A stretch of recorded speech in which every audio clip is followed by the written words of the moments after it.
Before he became a legend, Winston Churchill was a contradiction, a man of brilliance and torment, courage and chaos. He could inspire millions with a single speech, then sink into silence for days, haunted by what he called his black dog, the depression that followed him all his life. Churchill's genius was volcanic, unpredictable, sometimes self-destructive, but always formidable. His moods rose and fell like the tides. One day he was unstoppable, dictating pages of prose and strategy at a manic pace. The next he was withdrawn, pacing in solitude, seeking refuge in drink and work. He once admitted to a friend, "I don't like standing by the side of a ship and looking down into the water. A voice says to me, 'Jump.'" It was not melodrama. It was honesty. Behind the defiant wit and bravado was a man who lived on the edge of despair. But paradoxically, it was that same emotional depth, that darkness, that gave his words their power. He understood fear because he lived with it. He knew hopelessness because he'd fought it. When he spoke of defiance, it wasn't rhetoric. It was survival. Churchill's drinking was as famous as his speeches. He began his day with whiskey and soda, continued with champagne at lunch, brandy in the afternoon, and a nightcap before bed. To outsiders, it looked excessive. To him, it was armor, liquid courage against the gloom that stalked him. "Always remember," he once said, half in jest, "I have taken more out of alcohol than alcohol has taken out of me." It was both a joke and a confession. His drinking dulled the pain, but it also fueled his creative fire, loosening the walls that held his mind captive. Those who worked with him described his mind as electric, darting from strategy to poetry to painting to politics with no pause. His depression didn't kill his energy. It redirected it. He poured his turbulence into work, driven by a sense that if he stopped moving, he might never start again. Before he ever saved Britain, he was already fighting a different kind of war, one that no one could see. Churchill's struggle with mood and excess didn't begin in power. It began in loneliness. The son of the famous Lord Randolph Churchill and the glamorous American Jenny Jerome, Winston grew up in privilege but not affection. His father was cold and distant, his mother dazzling but absent. As a boy at Harrow, he wrote desperate letters home, pleading for his parents' approval. They rarely answered. "I have never been spoiled with kindness," he once reflected. That hunger, for attention, for validation, would drive him for the rest of his life. His school reports were erratic, brilliant in history, hopeless in mathematics. He was restless, impulsive, and often punished. Yet, beneath his bravado, teachers saw flashes of brilliance. "He is not clever," one wrote, "but he has great powers of application." Churchill would later joke, "That's the story of my life." When he joined the army, he sought danger with almost reckless enthusiasm, fighting in India, Sudan, and South Africa. He faced bullets and boredom in equal measure, writing dispatches that made him famous. But even then, his fellow officers noticed his nightly rituals, the whiskey, the cigars, the solitude. He was fearless in battle, yet deeply anxious in peace. "I loved the exhilaration of danger," he wrote. "In those moments, the black dog could not catch me." War was his escape from the prison of his own thoughts. As his fame grew, so did his self-belief and his self-doubt. He entered politics young, armed with a pen sharper than any sword. His speeches were dazzling, his ambition endless. But his erratic moods and uncompromising style alienated many. Colleagues called him brilliant but impossible. A man who could inspire or infuriate, often in the same hour. His mind raced ahead of others, but his emotions dragged behind. He burned bridges with the same intensity that he built them. The young Churchill was already a paradox, a man destined for greatness, and yet forever at war with himself, genius. For Churchill was not a gift, it was a burden. His mind never rested. He read voraciously, wrote constantly, and dictated memos through the night. His secretaries often found themselves exhausted, unable to keep pace with his stream of ideas. He had an instinct for history, not as an observer, but as a participant. "We are all worms," he once said, "but I do believe I am a glowworm." The line, half serious, half comic, captured his strange mix of arrogance and self-awareness. He knew he was extraordinary, and he knew the cost. His depression deepened during political exile in the 1930s, when he was dismissed as a relic from another age. The world was moving on without him. He drank more, smoked endlessly, and painted furiously. Painting, he said, was his medicine against melancholy. When he painted, landscapes, sunlight, still water, he was free from the black dog. "When I get to heaven," he wrote, "I mean to spend a considerable portion of my first million years in painting." Those moments of color were his rebellion against despair. Yet, even at his lowest, his intellect never dulled. He read the military reports others ignored, warning about Hitler long before anyone else dared to listen. The same sensitivity that tormented him also made him perceptive. He sensed danger in human nature where others saw diplomacy. In those wilderness years, Churchill's drinking and depression might have destroyed a lesser man. But for him, they became strange allies. Pain sharpening his focus, whiskey softening the edges of fear. He was alone, mocked, out of power. Yet his mind was preparing for the moment when the world would need him again. When that moment came, in 1940, as Britain faced annihilation, all his contradictions became strengths. His mania became energy. His melancholy became empathy. His defiance became destiny. The same inner chaos that nearly consumed him would now save a nation. When Churchill became Prime Minister in May 1940, Britain was on the brink of disaster. France was falling, the Luftwaffe dominated the skies, and invasion seemed inevitable.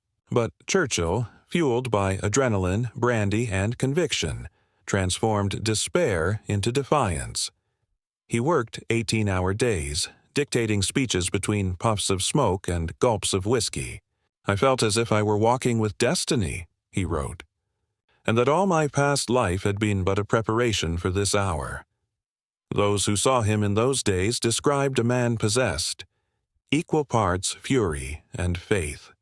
He could roar in cabinet, then retreat to his room and fall into silence, staring into the fire. "He burned like a furnace," one aide said, "but when the fuel was gone, the room went cold. He drank constantly but never seemed drunk. His tolerance was legendary, a metabolism forged by decades of consumption." For Churchill, alcohol was not escape, it was rhythm. A sip to focus, a glass to think, a toast to believe. He was haunted, too. The black dog prowled even in victory. Some nights after the air raids he wandered the ruins of London alone, tears in his eyes, cigar clenched tight. "These are the people I fight for," he said softly. And the fight is never only against the enemy without, it is also the enemy within.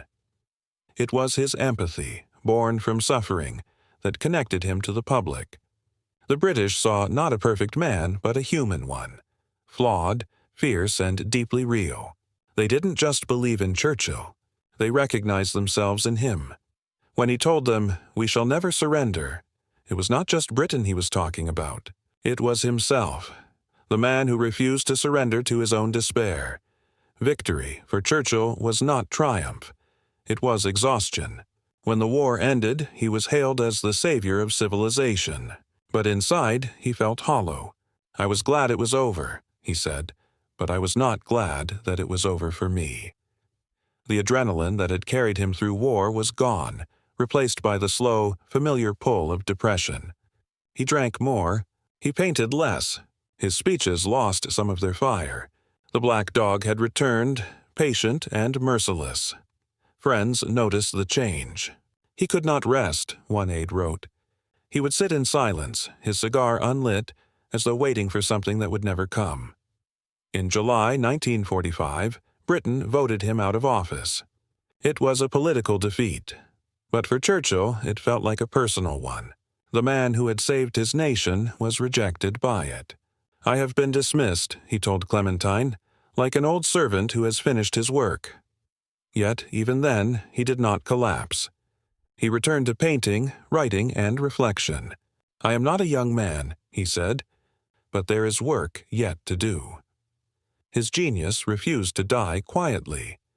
The irony of Churchill's life was cruel and beautiful. The same mind that tormented him was the one that saved millions. His vices dulled his pain but also fueled his creativity. His depression isolated him but deepened his understanding of others. He was not great in spite of his flaws. He was great because of them. When victory parades rolled through London in 1945, Churchill smiled for the cameras, but the triumph felt hollow. He had lived for war, its urgency, its clarity, its demand for greatness. Peace, by contrast, felt gray and unending. "It is as if the lights have gone out," he told his doctor. For 5 years, his life had been a storm of decisions, speeches, and peril. Now the storm had passed, and in its calm his restlessness returned. He paced the halls of Chartwell, his country estate, unable to relax. He painted, dictated, and drank, but none of it filled the void. The black dog was back. Clementine noticed first. The silences, the sleepless nights, the way he would stare out the window for hours. "You are tired, Winston," she said gently. "No," he replied, "I am empty." He sought comfort in his old habits, long baths with brandy, cigars, and late-night dictations to secretaries who could barely stay awake. Yet even his legendary humor grew brittle. Once, when told he was drinking too much, he grinned and said, "My dear, I have nothing to offer but blood, toil, tears, sweat, and whiskey." Still, the edge of pain showed through the wit. Without a fight to lead, Churchill had no battlefield to master, only his own mind. He missed the danger, the pressure, the chaos. The war had given his suffering purpose. Peace left it exposed. He wrote to a friend, "When one has tasted the heights of destiny, ordinary life seems very flat indeed, and for a man who had once walked with destiny, the ground now felt unbearably still." During those quiet, uncertain years, Churchill turned once again to his old refuge, painting. His canvases became more than art, they were therapy. In the gentle brushstrokes of gardens, lakes, and skies, he found something war and politics had denied him: calm. "Painting is complete distraction," he said. "It is without consequence." In the act of creation, he silenced the voices that haunted him. The doubts, the regrets, the ghosts of decisions that had sent men to die. His style was bold and colorful, like his speeches. He painted with energy, layering the paint thickly, attacking the canvas as if it were an enemy to be conquered. Each burst of color was a rebellion against darkness. Visitors to Chartwell would often find him outside, in a wide-brimmed hat, brush in one hand and champagne in the other. "Ah, you have caught me red-handed, or rather red-brushed," he would say with a grin, but those who knew him saw the truth. He painted not for pleasure, but for peace. One afternoon, while painting a pond, he paused and said quietly, "It is strange. I never paint the night." For a man who had stared into so much darkness, daylight was a choice, an act of will. In those moments, Churchill's depression seemed to retreat. "I could not live without painting," he confessed. "It is the friend who asks nothing and gives everything." For all his political achievements, perhaps his greatest act of survival was not defeating Hitler, but defeating his own despair. One color at a time, Churchill's drinking habits remained legendary and misunderstood. To many, he seemed perpetually intoxicated, yet those close to him knew the truth. His tolerance was enormous. He drank not to lose control, but to keep it. He called his morning whiskey mouthwash. At lunch, champagne. In the afternoon, cognac or brandy. At dinner, more champagne, and always cigars. "I am easily satisfied," he quipped, "with the very best." His private physician, Lord Moran, once said Churchill's drinking was not dependence, but discipline. It was ritual, a way to steady the nerves to keep the black dog from biting too hard. And somehow it worked. Through wars, speeches, and sleepless nights, he remained astonishingly functional. Still, the cost was visible. His health declined, his weight increased, his moods swung wildly. Some days he was luminous, dictating pages of prose, delivering brilliant wit. Other days he withdrew, unreachable even to his family. Those who worked for him described it as living with two Churchills, the roaring lion and the silent ghost. Both were real. Both were essential. The lion gave the world his fire. The ghost gave his words their depth. In those years, he once said to a friend, "I have achieved much, but I have not mastered myself." Perhaps that was his greatest battle, and one he knew he would never win. In 1951, 6 years after his crushing election loss, Churchill returned to power. At 76, frail and slower, he became Prime Minister once again, a living monument to Britain's resilience. But even then, his struggles followed him. He worked late into the night, whiskey at his elbow, dictating letters, speeches, and memos that few could match for clarity or style. His depression lingered but was tempered now. Not gone, but domesticated. He had learned to live with it, like a shadow that never left his side. His genius still flashed, not as lightning, but as steady flame. He championed nuclear caution, warned of the Cold War's dangers, and dreamed of a United States of Europe. He could see the future even when he no longer belonged to it, but behind the speeches and state dinners, he grew weary. "The world moves too fast for me now," he told Clementine. "The horses have become motor cars, and the thunder of hooves has faded." He drank, painted, and worked, the trinity that had sustained him. "A day without work is a day lost," he said. Yet even as his body weakened, his mind refused surrender. The black dog still visited, but now he faced it with quiet defiance. "I have been a prisoner of mood and melancholy," he told his doctor, "but they are my jailers and my guards. Without them, I would not have survived." In old age, Churchill had learned the hardest lesson of all, how to make peace not with the world, but with himself. By the late 1950s, Churchill's health was failing. His speech slowed, his memory faltered, and his once formidable energy ebbed away. Yet, even in decline, he was luminous, a relic of another age, admired by millions, understood by few. He joked about his mortality, telling friends, "I am ready to meet my Maker. Whether my Maker is prepared for the ordeal of meeting me is another matter." Behind the humor, though, was acceptance. He had lived long enough to see the fruits and failures of his genius. The black dog never fully left. "It lurks," he said once, "but I no longer fear it." Age had blunted its teeth. Painting, family, and fame had given him shelter from its worst storms. But every now and then it returned, a quiet shadow in the corner of his mind, reminding him that greatness and suffering had always walked hand in hand. He had learned to stop running. "I do not chase happiness," he told a friend. "I seek contentment. Happiness is a butterfly. It lands where it will." And in those twilight years, sitting by the pond at Chartwell with a glass of Paul Roger champagne, he seemed at peace. He had fought tyrants, storms, elections, and despair, and somehow survived them all. He once said that success was the ability to go from failure to failure without loss of enthusiasm. He might have added, and from darkness to darkness without loss of light. The black dog had followed him all his life. But by the end it walked behind him, no longer leading, only keeping pace. By the early 1960s, Churchill's mind was dimming, not extinguished, but flickering like a candle at the end of a long night. His doctors called it fatigue. His family knew it was something deeper. "He is tired of being Winston Churchill," Clementine said softly. He still painted, though less often. His brush moved slower, his colors softer, gentler blues, muted greens, fewer explosions of red and gold. His canvases began to look like memories, half-lit and wistful. One friend who visited him said, "It was as if he were painting his way back to peace."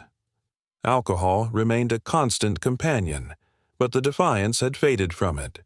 His whiskey glass was more habit than indulgence, a quiet ritual marking the passage of time. "I drink," he once said, "because it is civilized."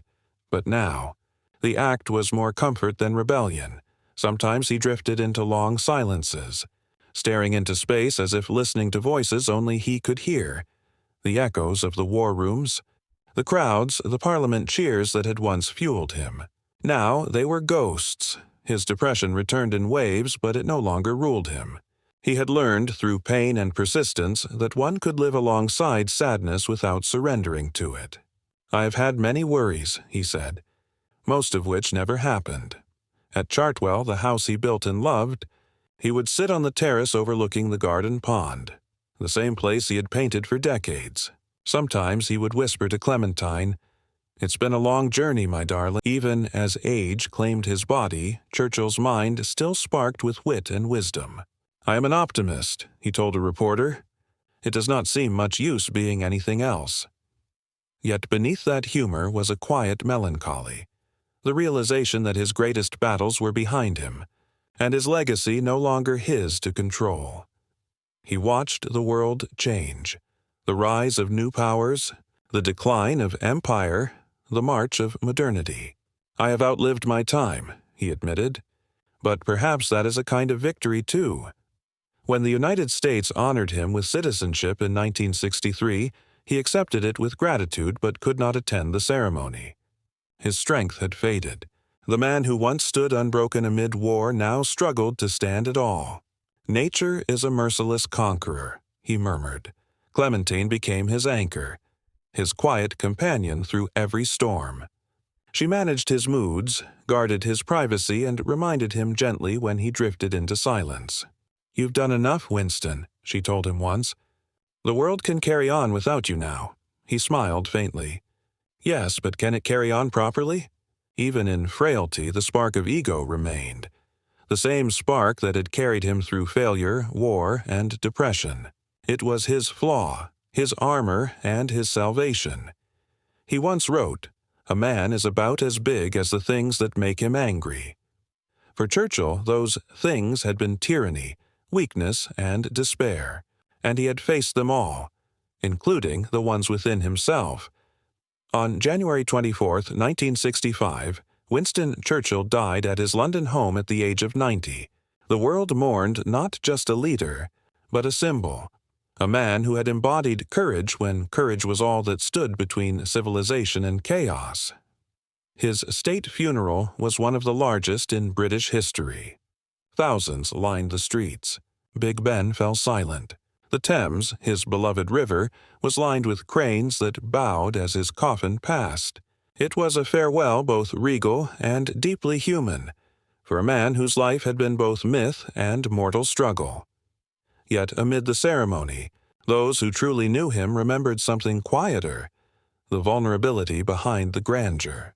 "He fought Hitler," one friend said, "but he also fought himself, and that was the greater battle." He was buried in the small churchyard of Blaydon, near his birthplace at Blenheim Palace, the circle complete. No grand monument, no temple of marble, just an English grave under an English sky. Clementine stood by the grave in silence. For 57 years she had watched him rise, fall, drink, despair, and conquer. "You were never easy," she whispered, "but you were magnificent." And perhaps that was the perfect epitaph for him. Not saintly, not flawless, but magnificent in his imperfection. Because Winston Churchill's genius was not that he was above his struggles, but that he transformed them into the strength that saved millions. Long after his death, psychologists, historians, and biographers tried to explain him.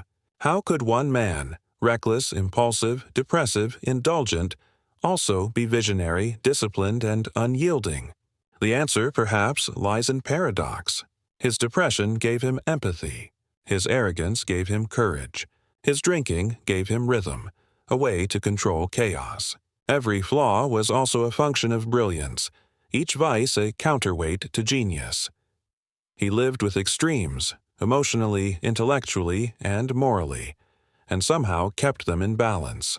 His life was not the triumph of reason over madness, but of purpose over pain. When modern psychiatrists studied his writings, they found traits of what would now be called bipolar spectrum disorder, the highs of grand energy, the lows of despair. But labels can't capture spirit. Churchill didn't conquer his instability. He used it. He rode the storm instead of running from it.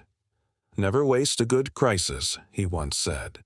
He meant it politically, but it was also his personal philosophy. Every setback became fuel. Every sorrow became strategy. His drinking and depression were not weaknesses that history forgave. They were the crucibles that forged his endurance. Without them, there would have been no Churchill as we know him. And so, his legacy is not simply that he changed history, but that he did so while carrying the full weight of his humanity. In the end, Winston Churchill's story is not just about war or politics. It is about the human condition, the loneliness of genius, the cost of leadership, the fragility of greatness. He taught the world that courage is not the absence of fear, but the mastery of it, and that mastery often comes at terrible personal cost. His depression made him see the abyss.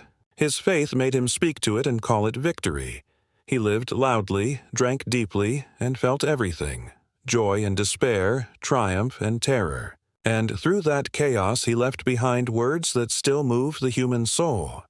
When he warned Britain that this was their finest hour, he spoke not only to his nation, but to every person fighting their private war. He proved that greatness is not perfection. It is persistence in the face of despair. His black dog followed him from youth to old age, but he never let it silence him. He turned pain into poetry, fear into fire, and struggle into strength. History remembers him as a titan. But perhaps his greatest legacy is that he was also deeply, achingly human. He once wrote, "If you're going through hell, keep going." And that is precisely what he did. Through battlefields, through depression, through drink, through doubt, until the very end. A man of brilliance and flaws, darkness and light, who proved that sometimes the storm within can illuminate the world.